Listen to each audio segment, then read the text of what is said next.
Mike labari TV, Mike labari TV, Mike labari Shamsiya ki ba mu sha akwai labari. Prime Minister Nijar ya tattauna da mataimakin shugaban bankin duniya a New York a yayin halartar zaman Majalisar Ɗinkin Duniya karo na 80 a birnin New York.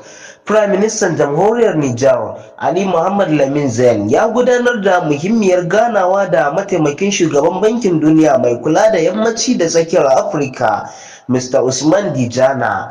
A cikin wannan ganawa an sake jaddada dangantakar haɗin gwiwa mai ƙarfi da dogon tarihi tsakanin Nijar da bankin duniya. Tattaunawar ta fi mayar da hankali ne kan muhimmin ayyukan raya ƙasa, musamman shirin Kandaji, wanda ke da matuƙar muhimmanci wajen samar da wutar lantarki da ci gaban tattalin arzikin ƙasar.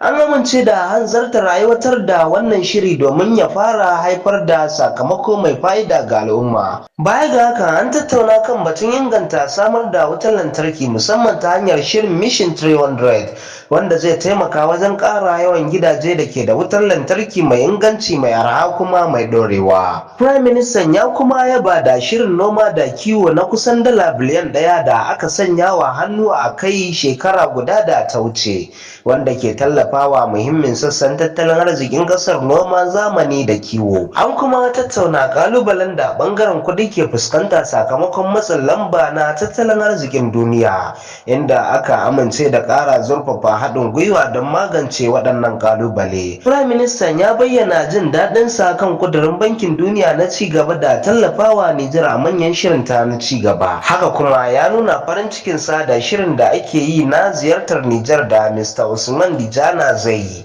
domin zurfafa tattaunawa da tabbatar da matakan aiwatar da yarjejeniya da aka cimma.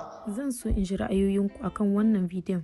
Idan shine zuwanku na farko a wannan tasha, ina mai gayyatar ku da ku danna mana wannan ɗan yatsa mai kalar shuɗi, sannan wannan maɓallin ja, sai ƙararrawa domin samun sababbin shirye-shiryenmu.